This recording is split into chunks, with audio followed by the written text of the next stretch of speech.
AP జీవనరేఖ Polavaram ప్రాజెక్టుకు మంచి రోజులొచ్చాయి. Project నిర్మాణ పనుల పురోగతిపై ప్రధాని మోదీ తొలిసారి సమీక్ష జరపనున్నారు.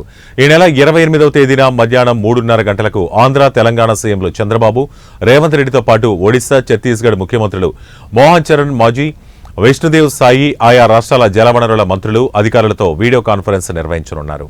ఈ సమాచారాన్ని ప్రధాని కార్యాలయం రాష్ట్ర ప్రభుత్వ ప్రధాన కార్యదర్శి కె విజయానంద్కు గురువారం పంపింది. రాష్ట్ర విభజన తర్వాత పోలవరం ప్రాజెక్టుకు కేంద్రం జాతీయ హోదా కల్పించిన సంగతి తెలిసిందే. అలాగే ప్రాజెక్టు నిర్మాణ బాధ్యత రాష్ట్రానికి అప్పగించాలని కేంద్రానికి నీతి ఆయోగ్ సిఫార్సు చేసింది. దీనికి కేంద్ర జలశక్తి శాఖ సానుకూలంగా స్పందించింది. దీంతో నిర్మాణ బాధ్యతలను 2014 నుంచి ఆంధ్రప్రదేశ్ పర్యవేక్షిస్తోంది.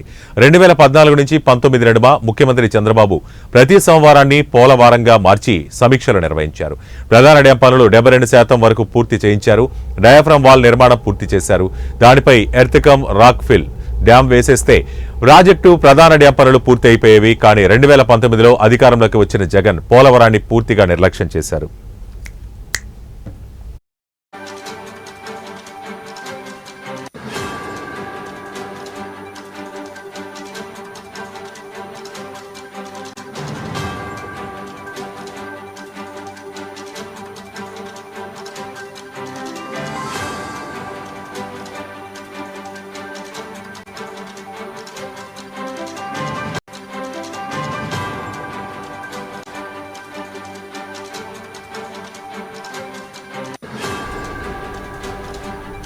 హైదరాబాద్ కలెక్టరేట్లో